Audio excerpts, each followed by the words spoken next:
Hello and welcome to today's Premium Account Market Update for February 2016. Any individual reading or listening should discuss with their financial planner or advisor the merits of any recommendation offer presented in this material for their own specific circumstances and realise that not all investments are appropriate for every individual. Presenter today, myself, Leon Hein, Managing Director of Investor Signals. Topics for today, we look at the macro update driving equities. We roll through the ASX top 50 stocks with a focus on FY 16 earnings, technical trends, portfolio allocations and a short-term market outlook. The Premium Account service is based on a model portfolio of ASX top 50 stocks. We utilise call options to enhance portfolio returns, focused around effective ownership on ex-dividend dates, generating above average cash flow, capital growth under a strict investment mandate, and importantly, the assets remain in your name. If you'd like to know more about the service, please contact me, Leon, at investorsignals.com. Moving straight into a graph of the ASX top 50 stocks. Now, there continues to be downward pressure on equities globally, and we have this lower high, lower low structure that I've been talking about for a while. So any buying opportunities in the market are mostly counter trend trades, with the exception of a handful of stocks that have bullish structures in place. As I roll through the top 50 companies now, I'll point out to you which ones have that sort of bullish structure that are worth looking at from a long perspective, holding for the dividend, selling covered calls, and also sort of identify the ones where we think there may be a counter trend or a technical bounce ready to take place. AGL, I think there's some earnings uncertainty in this name over the next 6 to 12 months. We're waiting for it to pull back. Any dip back towards sort of $15.50, $16 is a good entry opportunity for AGL. Asiano, not think there at the moment, given the Cube Brookfield deal that's challenged to take over Asiano. It looks like Cube's going to offers going to get across the line there. In the case of Amcor, they delivered a good earnings result, which was one that we've expected. So we've been long this in the portfolios and continue to hold it as a cornerstone investment. As I have mentioned in previous recordings, the strategy is to sell the covered calls up at around $14.25. Even though the result was good, I don't see that there's upside much beyond that. So buying the stock, selling the covered call, collecting the dividend continues to make sense for Amcor. Not doing there in AMP at the moment. ANZ, I think just broadly speaking, all the Australian banks are probably at a level where we're going to go through some counter trend bounce here at the moment, but the risks remain very elevated given the problems in the European banking sector and the spillover that we're seeing into the US banking sector. It's probably an environment that makes it difficult for the outlook for Australian banks to get too strong, but on probability, I think there's a high chance that we get a reasonable technical bounce from where we are at the moment, and that probably fits in with a macro picture where we get a bit more supportive commentary from the ECB and the BOJ, which effectively global central banks, that may continue to underpin the market and push it higher, which would sort of feed into this view that maybe we're sitting at a level where we get a small technical bounce in the market. APA, I think this is a defensive name, and I'd argue that that belongs in portfolios. ASX delivered a good earnings result, up of around 7%, solid dividend yield at around 5.5%. So I think this name continues to hold up and track sideways, and again, arguably belongs in portfolios. AZJ disappointed with an earnings result that fell around 20%. Fair value for the stock in that environment's back up to around $4.25, a bounce up to that level, and we want to be looking at selling calls as a way of recovering some of the downside that's been lost there in AZJ. BHP, we're seeing a small bounce in oil prices. Rio Tinto's result wasn't too bad, and I think in that environment BHP can maybe bounce a little bit higher. We're not interested in selling calls over that until it trades at around $21, but right at the moment, the stock's off its lows. That's about all you could say for BHP. Brambles, 7 to 8% underlying earnings growth. I think generally any of these companies that are tied to obviously just global growth in general, we know that global GDP is running below trend. There doesn't appear to be any thing on the horizon that's going to change that significantly. So I have a question mark over how Brambles can really grow earnings in a benign sort of growth environment. And with it trading on a fairly compressed dividend yield at these levels, at best, like Amcor, it's a stock that trades sideways. I think it belongs in portfolios, but you have to be selling covered calls over it because you're not going to get much in the way of capital growth, and the dividend's just too small to justify the equity risk. And that's where covered call strategies are really essential, I think, in this environment, is that it just doesn't make sense to be taking on equity risk for a 2 or 3 or 4% dividend yield when you're putting your capital at risk. At least with the call options, you're earning 10 to maybe up to 14% cash flow per annum out of the stock, and you can shift that call level around to help protect the investment and reduce the volatility in the portfolio. CBA delivered an okay earnings result. They've just gone ex-dividend, and you're probably at or near these levels. The stock seems fair value, but again, there's a big question mark over volatility in global banks right at the moment. Coca-Cola earnings result came out in line with expectations, so we were looking for around 5% earnings growth. Some in the market got a bit negative on Coca-Cola. The analysts started forecasting negative growth, so it's good to see that the company's delivered on its promise. So this is now 2 earnings results where the company's met its guidance. So hopefully that starts to restore some confidence. Now, look, there's obviously some structural headwinds for Coca-Cola, and they're responding to that with a change of their product mix, shifting away from sort of high sugar, high carbonated drinks. But in the main, there's probably not a huge amount of earnings growth, but if Coca-Cola can manage costs, deliver a 5% dividend yield, the dividend that they've announced is around 23 cents on an annualized basis. It's getting up to sort of 46 to 48 cents of dividends per annum. That puts the stock back up above a 5% dividend yield. I think in that environment, $8.50 to $9 the range. We've sold the $9 calls. We generated around an extra 35 cents for those. So combine that with a dividend, we're earning around 50 cents just for the 6 months in holding Coca-Cola.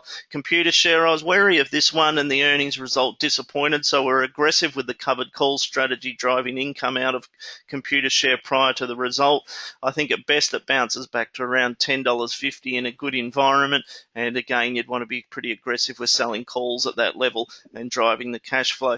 CSL, so we own this at lower levels. We'd locked in profit. It was getting a little bit expensive. On a pullback to around $95, happy to take a look at it, but it appears that at least for the short term, the double-digit earnings growth is not going to be achieved.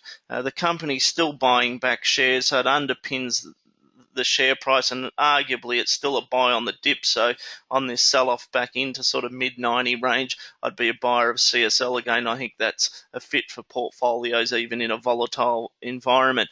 As is Caltex, so this is a name that we're owning, and we're long the stock coming into the result. I think at around $35, it's good value. There should be a higher probability that the company announces a capital return to shareholder.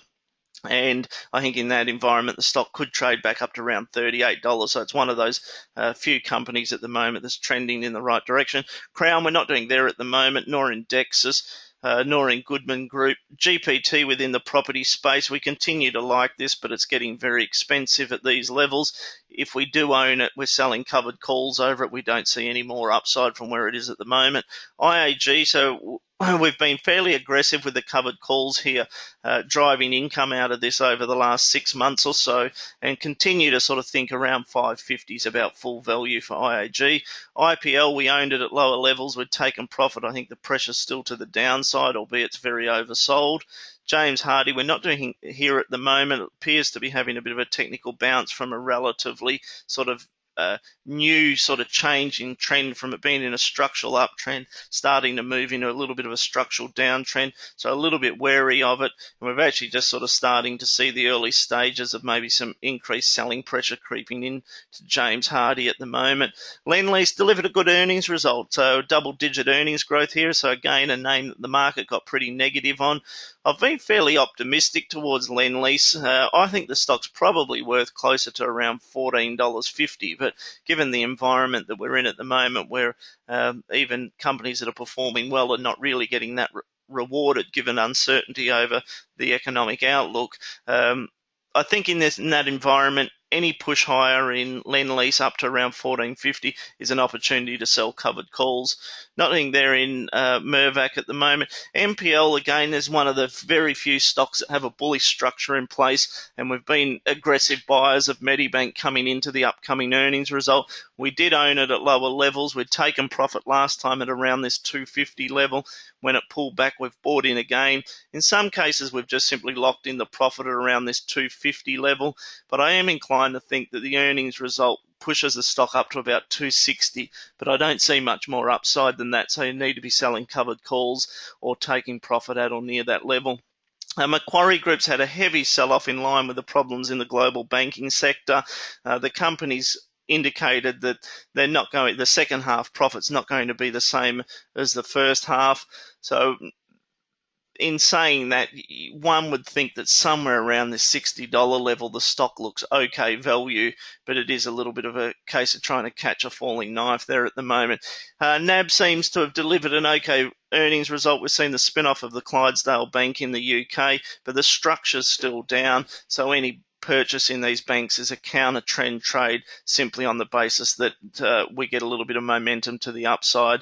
And as I mentioned earlier, I think that's just a play on whether central banks intervene in the market, whether it's just in rhetoric or in commentary that's supportive, or whether it's ultimately then policy change. And I get the sense that we'll probably get the rhetoric side of it much quicker over the next week or two, and the promise of the policy change, which really needs to come in the form of some type of bailout of the European banking system, and we're just unsure how quickly that policy response will then follow. But in the case, so therefore, the flip side of that is that Newcrest is actually starting to look okay. So the company's maintained their annual guidance of around 2.5 million ounces of gold. And I think, it's probably the early stages of what appears to be an uptrend starting to develop. Or, maybe that's a bit optimistic to say an uptrend. At least the downtrend appears to have finished. There's a flat stabilization, and we are possibly in the early stages of a higher high and higher low structure starting to develop. So the outlook there could start to look a little more promising for Newcrest. Origin seems to be finding support around this $4 level. We've sold the calls at around $5.50 just to drive some income while we're waiting for the return. But we're still collecting a 40-cent annualized dividend off Origin, plus the call premium helps to generate some cash flow while we're waiting for a broader recovery there. So as you can see, most of these graphs that I'm going through, the pressure is certainly to the downside, and there's still concern that there's further selling pressure to come into the market. In the case of Oil Search, need to be selling covered calls up at these levels. It's getting pretty close to where I see full value.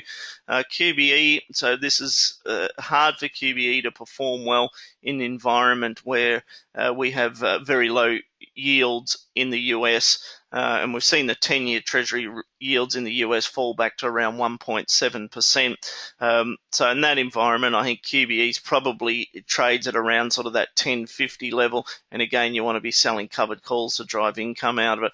Ramsay Health Care, the stock's expensive, and I think maybe the market's starting to shy away from high PE names. So although it's been a very defensive area to have money parked and it's performed very well, I think it's coming into an environment where the market's just probably not willing to pay for the growth that may not occur. And I think sort of therefore my base case here is it's probably going through a technical bounce, runs into resistance, and I just don't see it taking out the prior high anytime soon. Rio, judging by the earnings result and the market rewarding Rio for adjusting its dividend, which will probably see the same thing happen there with BHP. Rio appears to be an okay investment at these levels, but again, only with selling a fairly tight covered call. The structure still remains negative, so any trade's only a counter trend move. Seek, I think this name will be interesting to see the upcoming earnings result. They disappointed 6 months ago with their earnings roughly down 20%. I'd be surprised if there's been anything to turn around that trend in the business, and I think that could surprise to the downside. Stocklands came in line with expectation, earnings growth of around 6-7%, but interesting, the market didn't rewards Stocklands, and that's really because of the uncertain outlook statement that the company made. And again, that's just reflective of the global economy at the moment. And as I've keep mentioning, the instability in the banking system, in particular in Europe, the knock-on effect to the US, and some question marks over non-performing loans in China, and how the PBOC ultimately end up sort of recapitalising and cleaning up those non-performing loans and the impact it has on their currency reserves. So in the case of Stocklands at the moment, the Australian property market's holding up okay, and I think Stocklands arguably is an okay. Probably it's one of the more defensive names, so collecting the dividend, selling a tight covered call, I think makes sense in Stocklands. Sonic Healthcare came out with a slightly better result than expectation, but again, I think the outlook is uncertain here for Sonic, especially in the Australian market with the change to the Medicare rebates. And I think in that environment, Sonic's defensive, and you need to be selling tight covered calls. So our strategy here is that we own it, but we're selling covered calls at around this $19 level, collecting the call option and the dividend. And I really think sort of across the next 6 to 12 months, it probably stays within a range of around $17, maybe up to $19.50, but I don't see it doing too much outside of that. Suncorp, their result wasn't too bad. The insurance margin's still low double digits, so around 11%. The banking sector continues to perform well, and we own this stock, and we've sold covered calls over that to enhance returns. Maybe we see a bounce back up to around sort of $12.50, but don't see it doing too much more above that. Sydney Airport, so this is one of the few stocks that has a bullish structure in place, and we're happy to be buyers of this. We've gone out, sold the 675 calls into September, collecting the upcoming dividend, and that call option drives around 10 to 15% cash flow. Transurban, again, one of the few names with a bullish structure, so I think it makes sense to stay exposed. But just as a word of caution, these names are starting to get very expensive. There is a little bit of refinancing to boost returns, which there's only so far that can be pushed. Obviously, these low interest rate environments are good for these infrastructure names. Transurban, from an annualized dividend around 42 cents, pushing up to 45 cents.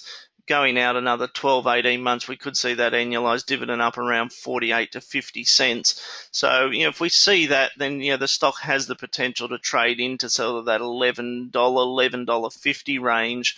Don't see it doing too much more than that. But, in the case of Transurban and Sydney Airport, I think they're worth keeping exposure to, but just selling tight covered calls over to really boost that return without having to sort of chase the capital growth out of the stock. Telstra coming into the earnings result, I think there's a chance that the result probably meets market expectation. The attractiveness of the dividend yield and the franking credit make it worth holding. I don't think there's any major downside risk to Telstra, albeit it has sort of broken this upward trend and starting to move into, if not a downtrend, at least probably a sideways consolidation there for Telstra. Westpac Bank, so it's held up reasonably well compared to ANZ and NAB. We've sold covered calls at around this $32 level in Westpac. Any technical bounce back up to around $31 or $30.50 thereabouts, I'd take that as an opportunity or a level to look at resetting the calls. Wesfarmers has been pretty strong on this counter trend bounce. It looked like it was rolling over and moving into a negative structure, and then the price has broken higher. With that in mind, we're probably looking at a situation where it could push a little bit higher and then maybe come back down and create a higher low at around $40, which would create a good buying opportunity for Wesfarmers. Looking for underlying earnings growth across the business of somewhere around about that 7 to 8%. The stock's on just over a 5% dividend yield, so it seems to be a fairly defensive a place to hide at the moment in the market, and arguably Wesfarmers belongs in all portfolios, especially with that covered call strategy. Westfield getting down to a low dividend yield here, and I don't think there's going to be too much in the way of earnings surprises to the upside In saying that, we like Westfield. We want to keep this in portfolios, but need to be selling the covered call to boost the returns out of it. Woolworths in the early stages of what hopefully turns out to be a an oversold level, and the stock can recover a little, but certainly the pressure still to the downside. But maybe with the upcoming earnings results, some more clarity on the exit strategy with the Masters hardware, maybe we could see Woolworths re-rate, as I alluded to in my last recording, with Masters stripped out of the business. Fair value for Woolworths on that basis looks to be around $26 to $27. So I probably wouldn't look at doing much as far as selling covered calls over it until we actually get that bounce back up to sort of that target price there. Woodside Petroleum's result disappointed a little today, and we've seen a ratchet back in their dividend. And in that environment with oil prices being as volatile and as low as they are, I don't think we can be surprised at the negative structure they're in place on Woodside. And there we are back to the index. So the general message at the moment is, with the exception of probably 3 or 4 names that are performing very well in this volatile environment, any other trades are really sort of high risk counter trend trades. Now, that's not to say that they shouldn't be taken, because obviously with the complementing it with a call option, collecting dividends, you can start to mitigate some of the downside risk. My sense is that central banks will be fairly aggressive in their rhetoric over the next number of weeks. That probably should be supportive for a technical bounce in the market, and I think after that there's probably a need to sort of reassess whether the structural issues in the global economy, and in particular the banking sector, whether the right policy response is coming through to deal with those. And that's something that I'll continue to focus on in the recordings over the coming months. We're halfway through the middle of ASX earnings at the moment, so the next recording I'll do in early March will start to summarise in more detail the winners and losers out of this current earnings season. Thank you for listening in, and I look forward to speaking again next month.